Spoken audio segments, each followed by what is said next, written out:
ainda de pontuar aqui sobre a questão de Israel e o seu amante, né, que é os Estados Unidos da América, e isso já está claro que o poder econômico dos Estados Unidos, assim como Deus o disse por meio do seu profeta, irá para o Oriente, né, irá para a Ásia.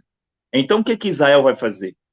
Veja, irmão Paulo, que desde o começo, quando Deus formou Israel, e para aqueles que já leram a Bíblia, mesmo que seja uma única vez, ou que já ouviu as histórias da Bíblia, sabe que tudo começa com a separação de Abraão do meio de sua parentela. E Deus fez promessas a Abraão que da sua descendência faria uma grande nação.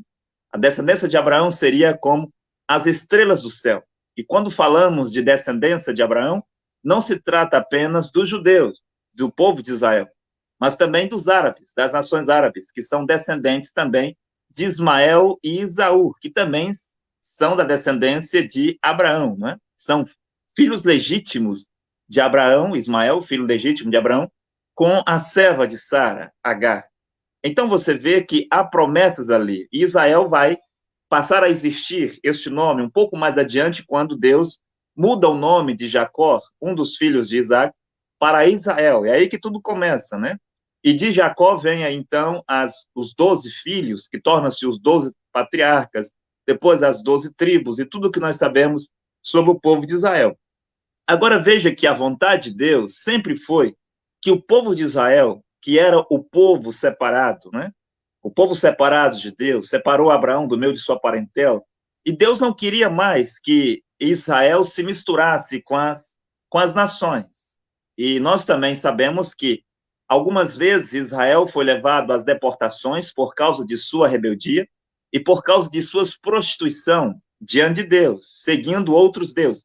Bem, mas qual foi o tempo que Israel servia outro Deus a não ser Jeová? Sempre serviram Jeová. Quando Jesus veio sobre a terra, quem os judeus serviam? Bem, todos eles estavam conscientes que eles serviam Jeová. Jeová, Jeová, Jeová, o nosso Deus é Jeová. Tudo girava em torno de Jeová. Tudo girava em torno dos livros dos profetas. Tudo girava em torno da lei de Moisés. Mas Jesus, irmão Paulo, disse claramente que os judeus estavam a servir o pai deles, o diabo. Ora, mas como que eles serviam o diabo se tudo que eles faziam era em nome de Jeová? As suas sinagogas eram abertas em nome de Jeová. Talvez havia uma placa lá, Sinagoga de Jeová, Ministério dos Fariseus. Sinagoga de Jeová, Ministério dos Saduceus. Como se vê hoje? Sim, tudo o que eles faziam, os sacrifícios, as ofertas, todos os rituais e todas as comemorações festivas que os judeus faziam, era o nome de quem? Não era o nome de Baal, não era o nome de Beuzebu, não era o nome de Adrameleque, Sucoto Beneton, não era, mas era o nome de Jeová. Mas Jesus disse, vocês fazem a obra do vosso pai, o diabo. Porque Jesus havia deixado claro em João 13:20, que para alguém fazer uma obra para Deus, Jeová, primeiramente precisa receber aquele que Jeová enviou. Sim, como que podemos fazer uma obra para Deus? Jesus responde, fazer uma obra para Deus consiste primeiramente em receber crer naquele que Deus enviou. Lá estava Jesus, o enviado. Os judeus o receberam? Não o receberam, mas ao mesmo tempo diziam servir a Jeová. Lá estava Isaías, o enviado. Os judeus o receberam? Não receberam, mas ao mesmo tempo diziam servir a Jeová. Queriam matar Jeremias e assim mesmo diziam servir a Jeová. Então veja, o irmão Paulo, por que eu estou dizendo isso? Porque hoje você vê as pessoas dizendo que tudo o que eles fazem é em nome de Jesus. Está bem, eles constroem as suas igrejas em nome de Jesus. Os judeus eram em nome de Jeová. Tudo o que você faz é no nome de Jesus. Você ora no nome de Jesus. Você cura os enfermos em nome de Jesus. Você expulsa os demônios em nome de Jesus. Você arranca o dinheiro das pessoas em nome de Jesus. Tudo o que você faz sobre a terra é no nome de Jesus. Jejua, sobe os montes, constrói a igreja no nome de Jesus. E as pessoas vão além ainda, irmão Paulo, para dizer que o local, que seja a Igreja Assembleia dos Deuses do Céu, Igreja Assembleia dos Deuses de Madureira, que seja católica, presbiteriana, nazarena, anglicana, adventista, testemunho de Jeová, os mormons, a maçonaria, o espiritismo, eles dizem que a organização religiosa não importa. Desde que esteja falando no nome de Jesus Cristo, isso está em ordem com a palavra de Deus, porque Jesus disse, aonde estiver 2 ou 3 reunidos em meu nome, eu estarei presente. Então, nesse caso, Jesus não poderia condenar os fariseus, porque os fariseus e saduceus, helenistas herodianos estavam reunidos no nome de quem? No nome de Jeová. Eles não estavam reunidos em outro nome. Agora, será que Deus, que é Jesus Cristo, está mesmo na maçonaria? Porque a maçonaria acredita em Jesus, diz que Jesus era um maçom e alcançou o grau 33 da maçonaria. Por isso que Jesus saiu de cena com 33 anos. Os maçons acreditam em Jesus Cristo, você acha que não? Irmão Paulo, os evangélicos morrem de medo da maçonaria. Eles tremem de medo, eles até ficam doentes quando ouvem o nome maçom. Sim, eles têm um pavor da maçonaria. Ora, os maçons acreditam também em Jesus. Os evangélicos morrem de medo dos muçulmanos. Os muçulmanos também creem em Jesus. Eles sabem que Jesus era um profeta. Melhor do que muitos evangélicos que nem sabem que Jesus era um profeta. Então você vê, irmão Paulo, que as pessoas estão aí nessa confusão. E todas as igrejas, com as suas milhares e milhares de organizações, teologias, interpretações, achismos sobre Deus, estão reunidos em nome de Jesus Cristo e é uma confusão. Então veja, Deus sempre quis que Israel tivesse separado, sim, não só separado do paganismo das nações, mas também separado de todas as outras coisas. Agora você vê, Israel hoje é um povo de Deus, tratando-se de nação. Os israelitas que estão lá em Israel, não me refiro, irmão Paulo, nem os que estão fora. Os que estão fora, os que estão no Brasil, os que estão na América, me refiro aos que estão lá em Israel. Eles são verdadeiros filhos de Deus? Não são. Todos os judeus que estão hoje sobre a terra, tratando-se de nação lá, o profeta diz que são manada de porcos. Sim, são manada de porcos. Deus não vê hoje Israel como filho de Deus, como ele via em outra geração, quando Deus tratava diretamente com Israel. Então, você vê que sempre Israel matou os profetas de Deus, mesmo pregando, se comportando e fazendo tudo em nome de Jeová. Aqui, irmão Paulo, desse lado, as pessoas perseguem, desde Jesus até nós, eles perseguem, prendem e matam os profetas em nome de quem? Em nome de Jesus Cristo. Ou vai me dizer que a Igreja Católica não matou todos os profetas no nome de Jesus Cristo? Foi no nome de Jesus Cristo que eles mataram.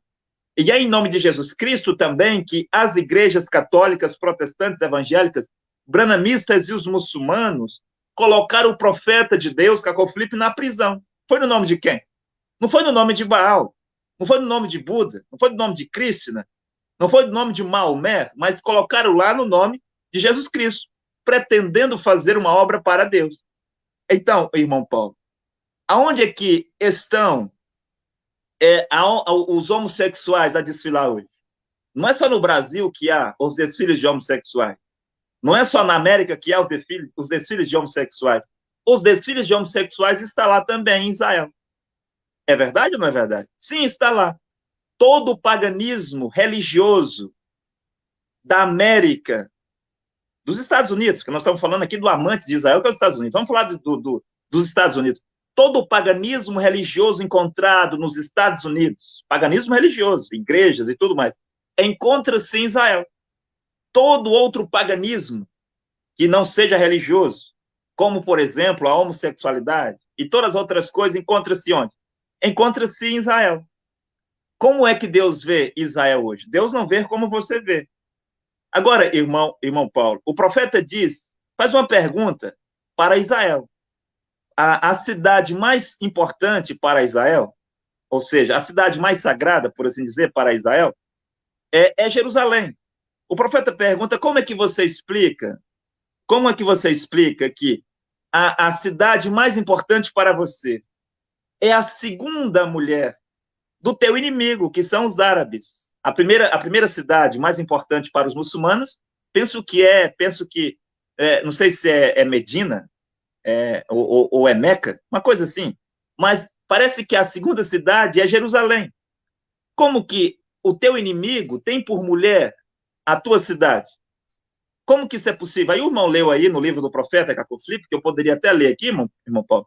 Me permita ler o versículo 8, porque no versículo 9 que o irmão leu, o profeta pergunta aí, o que os israelitas irão fazer quando Deus tirar o poder sobre o seu amante, que é os Estados Unidos, e levar lá para o Oriente? Será que agora, quando Deus fizer isso, Israel vai se prostituir com a China? Ele vai se prostituir com os países árabes? Deixa eu ler aqui o versículo 8, irmão, que é um versículo antes do que o irmão leu. O profeta diz, o capítulo 136, versículo 8, ó Israel, quando olho para ti, a inspiração abunda em mim, mas por que tu não entendes a minha palavra? Ó Israel, se tu já conheces Deus, por que permite os desfiles de homossexuais e peregrinações de cristãos na tua terra? Qual foi o tempo de qual profeta que o profeta de Deus disse que isso estava correto? Qual foi o profeta que disse isso? Quando foi que Deus autorizou os desfiles de homossexuais lá em terras israelitas, irmão Paulo?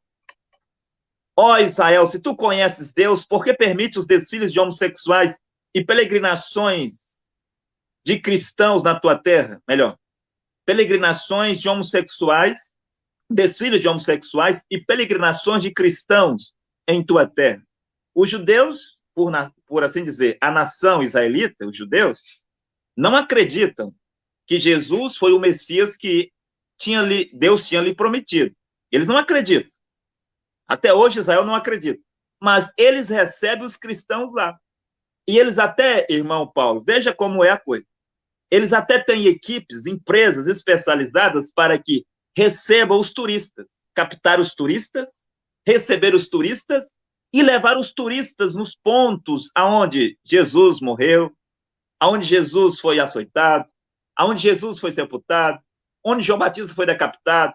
Ora, mas como que pode ser isso? Como que eles não acreditam que Jesus era o Messias e eles recebem pessoas em peregrinação lá no seu país para mostrar pontos turísticos de onde Jesus sofreu isto ou aquilo?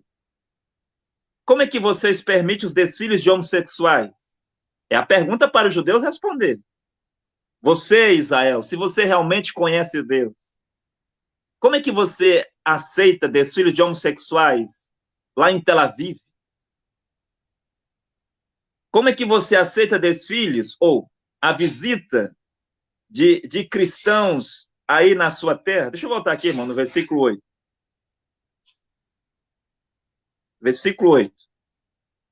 Ó Israel, se tu já conheces Deus, por que permite os desfiles de homossexuais e peregrinações de cristãos em tua terra? Eu sou a tua ajuda. Eu clamo a ti, mas tu não tens ouvido para ouvir a minha voz. Por quê? Porque os judeus nunca ouviram a voz de Deus por meio de um profeta. Por isso que Jesus poderia dizer lá no seu tempo, irmão Paulo, ó Jerusalém, tu que mata os profetas, quantas vezes eu quis juntar-te como uma galinha junta os seus pintainhos e tu não quiseste. Sempre que Deus envia ajuda a Israel, Israel persegue e mata os profetas. Mas não tens ouvido para ouvir a minha voz. Como Moisés foi o único que viu a coluna de fogo, eu sou o único que vejo a estrela. Mas como saberás o caminho se tu não me seguires? Sou eu quem conhece o caminho no deserto. Mas tu me rejeitastes. Eu sou a tua estrela. Os traços dos meus passos são o teu caminho. Mas tu não tens ouvidos. Mas tu não tens olhos para me ver. É o versículo 8 do capítulo 136. Isso é o que os judeus deveriam responder. Se eles alegam conhecer o verdadeiro Deus, por que eles aceitam o desfile de homossexuais em Israel? Se eles não acreditam que Jesus era o Messias, por que aceitam cristãos em sua terra para a peregrinação lá, irmão Paulo? Aí, com respeito à sua pergunta, o que é pecado hoje, com relação ao que o profeta de Deus diz? Bem, pecado é tudo aquilo que está fora da vontade de Deus para um tempo. Porque as pessoas, quando querem saber de pecado, onde elas vão? Elas vão na Bíblia. Bem, mas qual parte da Bíblia você vai pegar? Porque a parte da Bíblia que diz que comer carne de porco, carne de peixe de couro, fazer isto ou aquilo, trabalhar no sábado, tudo isso era pecado. E a outra parte da Bíblia que diz que você pode comprar de tudo o que você encontrar no açougue. Porque aquilo era a sombra de uma coisa maior que viria. Há uma parte da Bíblia que diz que os sábados dos judeus era uma sombra para um descanso maior que viria. E aquilo era tipos e sombras. Mas qual parte da Bíblia você vai vasculhar para encontrar o que é pecado e não é pecado? Aí você vê, irmão Paulo, a hipocrisia das igrejas evangélicas. Porque as igrejas evangélicas não acreditam em algumas coisas que estão no Antigo Testamento. Ele diz, não, isso é o tempo da lei, isso é o tempo da lei, não precisamos mais fazer. Está bem? Mas eles tiram o dízimo. Onde é que está o dízimo, irmão Paulo? Olha, o dízimo está lá em Malaquias, capítulo 3. Não há mandamentos para dar dízimo no Novo Testamento. Por que as igrejas que não querem guardar certas coisas do Antigo Testamento querem pegar o dízimo? Porque isso lhes interessa. Afinal de contas, quem deve dizer quais partes da Bíblia deve se guardar e quais partes da Bíblia não precisa mais ser guardado é um profeta. E Jesus fez isso no seu tempo. Jesus poderia dizer, Moisés disse isso, mas agora eu digo isso. Moisés disse aquilo, mas agora eu digo isso. Ora, já não era mais como Moisés disse. Ali havia um outro profeta, um outro legislador que trazia a vontade de Deus. E era Jesus quem dizia que o pecado do adultério não era mais como Moisés tinha dito, mas que agora era assim. Era Jesus quem estava a dizer que já não era mais olho por olho como Moisés tinha dito, mas que agora era amar os seus inimigos, bendizer os que vos maldizem. Se você levasse um tapa no seu rosto, na sua face direita, deveria oferecer à esquerda. Ora, Jesus estava a falar diferente. Então, o que é pecado? Tudo que está fora da vontade de Deus para uma geração. No tempo de Elias, beber vinho, qualquer bebida alcoólica, isso era um pecado. Mas, no tempo de Jesus, no tempo de Paulo, isso não era um pecado. Paulo advertia os filhos de Deus para não se embriagar. Mas, o vinho na Santa Ceia, o vinho para as enfermidades e assim por diante, isso era permitido. Nos dias de Jesus, isso era permitido, não era um pecado. O próprio Jesus fala sobre isso. João Batista, ele não comia e não bebia, vocês chamavam-o de demônio. Eis aí um homem que tem demônio. Mas vem o filho do homem, quem? Jesus, comendo e bebendo. E vocês disseram, eis aí um homem comelão e beberrão. Então, nos dias de João Batista, qualquer filho de Deus que bebesse bebida alcoólica, aquilo era um pecado. Mas em outro tempo, no tempo de Jesus, isso já não era mais um pecado, porque um outro profeta estava a dizer. Dado que Jesus não está aqui, irmão Paulo, eu estava a conversar com um pregador, eu passei aqui na minha cidade, numa praça, tinha um pregador evangélico pregando sozinho lá. Estava contando algumas histórias de Jesus, quando ele escrevia lá no chão, no caso daquela mulher que foi pega em adultério. E ele estava a pregar. Depois, quando ele terminou a pregação, eu me aproximei com o irmão Nilton, aqui da cidade de Paraupebas, o irmão Luciano, também aqui de Paraupebas, para conversar com ele. Dado que ele é um pregador, está em praça pública pregando, vamos conversar com ele, vamos ver o que ele está pregando. Mas, em um momento da conversa, ele falou sobre Jesus de Nazaré. Parece que ele disse que ele era discípulo de Jesus de Nazaré, ou conhecia Jesus de Nazaré. Mas quando eu perguntei, você pode me apresentar Jesus de Nazaré, para que eu possa conhecê-lo? Ora, ele não podia. Por que ele não pode? Porque ele não conhece Jesus de Nazaré. Ele não é do tempo de Jesus de Nazaré. É uma imaginação, é uma loucura, um pensamento que as igrejas ensinam para as pessoas. Mas desse lado aqui há um profeta. E é esse profeta, Caco Felipe, quem vai dizer o que você deve fazer e o que você não deve fazer. Tudo aquilo que Deus diz neste livro, por meio desse profeta, que você não pode fazer e você o faz em sua consciência, aquilo é um pecado, e um pecado grave, quando se faz em sua consciência.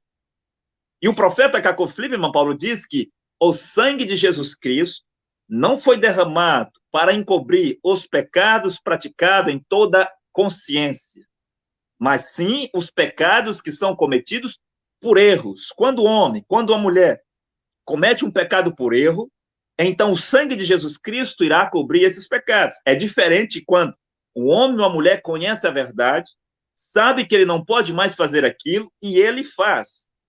Então, aí já é uma outra coisa. É por isso que, em um certo momento da caminhada do povo de Israel, eles começaram a cair no deserto. Sim, começaram a cair. E Deus diz, aqueles que me têm tentado 10 vezes não entrarão na terra prometida, porque estavam a cometer pecados em sua consciência, em toda a sua consciência. Eles sabiam que não podia fazer aquilo. Eles sabiam que não podia fazer aquilo. Eles sabiam que não podiam fazer isso. Em toda a sua consciência, eles faziam. Diferente de quando eles haviam saído do Egito, que não tinham conhecimento de todas as coisas que eles deveriam ou não fazer. Então, se você deseja saber quais são os mandamentos de Deus hoje para você, o que você deve fazer para estar na vontade de Deus e o que você não deve fazer para estar na vontade de Deus, Tudo isso encontra-se no livro do profeta Cacofilipe. É bom lembrar, irmão Paulo, que o livro do profeta é gratuito para todos os habitantes da Terra. Você pode tê-lo no seu telefone smartphone, no seu telefone o iPhone, você pode ter no seu computador pelo site www.philipecacô.org, e você pode ter em papel, você pode ligar nesse telefone que está aqui, nós enviaremos para você livros gratuitos e você conhecerá os mandamentos de Deus para o seu tempo. Concluindo, irmão Paulo, quando o irmão me perguntou sobre os pecados, né? Ou o que é pecado hoje, então, é tudo aquilo que Deus diz para a humanidade não fazer e a humanidade faz, ou aquilo que Deus diz para a humanidade fazer e a humanidade não faz, que está contido no livro deste profeta chamado Cacofilipe. Irmão Paulo. Amém, apóstolo, amém. Eu quero convidar você, então, ouvinte, que você está nos ouvindo, ou você que vai nos ver.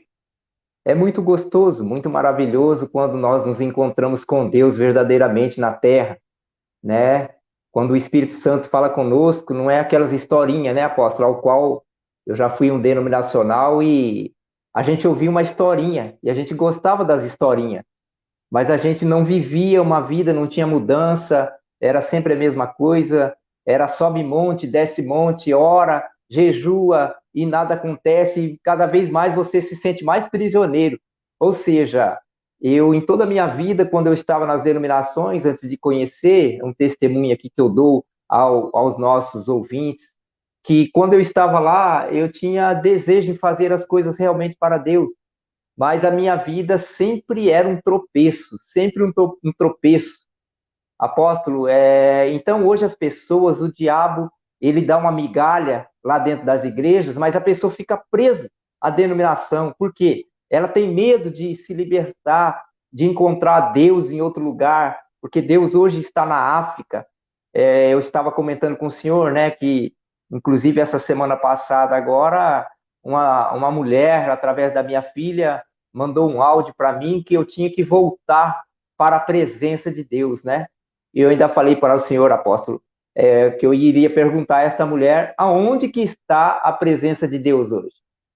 Então, é maravilhoso, porque a presença de Deus hoje, para mim e para os irmãos da mensagem, está na África. Vem através da mensagem gloriosa do profeta Caco Felipe.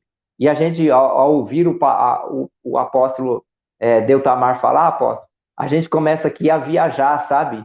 É uma coisa tão maravilhosa que só quem sente o senhor falando assim, como eu e outros irmãos que estão acompanhando, nós sentimos uma viagem assim ao tempo, ao lado de Deus, com seus anjos, com o anjo e o cordeiro. A gente começa a viver aquilo que o profeta viveu, né? Uma visão.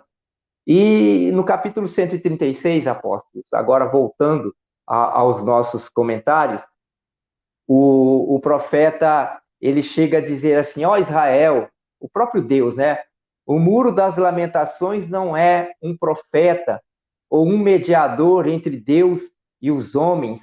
O muro das lamentações e acaba em Meca são ídolos satânicos. Deus não fala através de um muro ou pedra, mas através dos profetas. E é realidade, Deus, caro ouvinte, Deus só pode falar usando a boca de alguém. E Deus sempre usou a boca de um profeta. É por isso que Deus hoje tem um homem ao qual você tem que crer que é um profeta, é um africano. Ele é o único homem hoje na Terra que tem palavras de vida eterna. Agora, você está confiando em algo ao qual você está como Israel, né? A sua placa da sua igreja não é um profeta, não é um mediador. A sua igreja, o seu pastor não é um mediador entre os homens e Deus, entre Deus e os homens. O seu pastor não é. A sua Bíblia não é um mediador entre Deus e os homens. Até a sua Bíblia. Você pode se escandalizar pensando que eu estou falando besteira, bobeira, mas é verdade, né? Um livro não pode falar, né? Não é a boca de Deus hoje. Ela é apenas assim, vamos dizer, uma bússola para te levar ao conhecimento, para você adquirir conhecimento. daquilo que os nossos irmãos no passado passaram, né, das profecias que Deus continuaria a enviar profetas, como Mateus 23, 34, 35, Deus continua a enviar os profetas, né? Amós 3:7, Deus não fará coisa alguma sem antes revelar os seus segredos aos profetas. Então, é o que traz o conhecimento de como você deve seguir a Deus. Então, é muito maravilhoso quando nós temos conhecimento da realidade de que Deus está falando, né? Eu quero que o apóstolo Deltamar nos fale hoje, porque no tempo de Jesus Cristo, apóstolo, existia os falsos mestres, os falsos profetas, né? As falsas igrejas, que eram os herodianos, né? E muitos daqueles. Eu queria que o senhor comparasse, né, os seguidores de Baal, vamos dizer assim, seguidores do diabo daquele tempo, com as denominações de hoje. O senhor abrisse esse leque falando sobre essa realidade de hoje. Obrigado, irmão Paulo. Houve um profeta, acredito que foi Salomão, que disse que não há nada novo sobre a terra e que tudo é uma repetição. O que nós estamos a viver hoje é uma repetição daquilo que já aconteceu em outras gerações e até mesmo em outras civilizações antes de nós. Então você vê que sempre o diabo está lá, com a sua manifestação, com os seus servos. Quem são os servos do diabo, irmão Paulo? As pessoas pensam que os servos do diabo são os membros da maçonaria, ou são os membros do espiritismo, como aquele João de Deus aqui no Brasil. As pessoas pensam que os servos do diabo são os membros do candomblé, do vodú, ou são os membros da Rosa Cruz, ou são aqueles que fazem os seus rituais em terreiro de pai de santo, sendo que, na verdade, os verdadeiros servos de Satanás sobre a terra são os padres e pastores, que em outras gerações, em outras civilizações, eles tinham outros títulos, outros nomes. Quando Moisés chega no Egito, quem estava lá?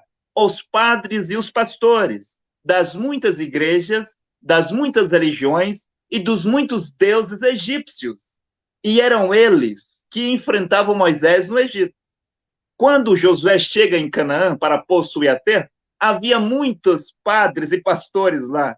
Sim, que eram os curandeiros, os profetas dos muitos deuses daquelas nações que possuem a terra de Canaã. Então, veja, irmão Paulo, que tudo é uma repetição. E quando alguma coisa acontece sobre a terra, aquilo já aconteceu. Sim, aquilo já aconteceu. E as estrelas, os astros, os zodíacos, o universo, é uma Bíblia. E tudo o que nós estamos a ver sobre a Terra, isto já aconteceu nas estrelas. Veja que os sacerdotes, lá do tempo de Jesus, estavam a procurar nas Escrituras aonde é que ia nascer o menino Jesus, o menino que ia ser o rei de Israel, porque eles não sabiam ainda que se chamaria Jesus, é claro. Mas os magos estavam a procurar nos zodíacos, aonde é que aquela estrela chegaria para eles descobrir, então, aonde é que seria o nascimento do Messias. Veja que antes de nós termos esta Bíblia escrita pelos profetas e pelos escribas, que é a palavra de Deus já tinha sido escrita no céu. E quando nós olhamos, irmão Paulo, para as estrelas do céu, nós estamos a olhar para o passado, porque em muitos dos casos, muitas estrelas que nós vemos, o seu brilho, talvez essas estrelas, muitas delas nem existam mais. Eu vou explicar. É que as medidas que eles usam na astronomia, eles chamam de ano-luz, e nós sabemos que a velocidade da luz é mais de 300 mil quilômetros por segundo, então eles fazem essa medição, ou seja, então uma certa estrela que você está vendo, o seu brilho agora, sim, nesta noite, pode ser que ela nem mesmo exista mais, você está apenas vendo o seu brilho, porque essa estrela soltou o seu brilho que você vê hoje, e dependendo da distância que ela tiver, a 25 mil anos-luz da Terra, a 2 bilhões de anos-luz da Terra, a 2 bilhões de anos-luz da Terra, ou seja, você está olhando para uma estrela, você está vendo ela, mas é apenas o brilho que ela emitiu há um certo tempo atrás, ou seja, você está olhando para o passado.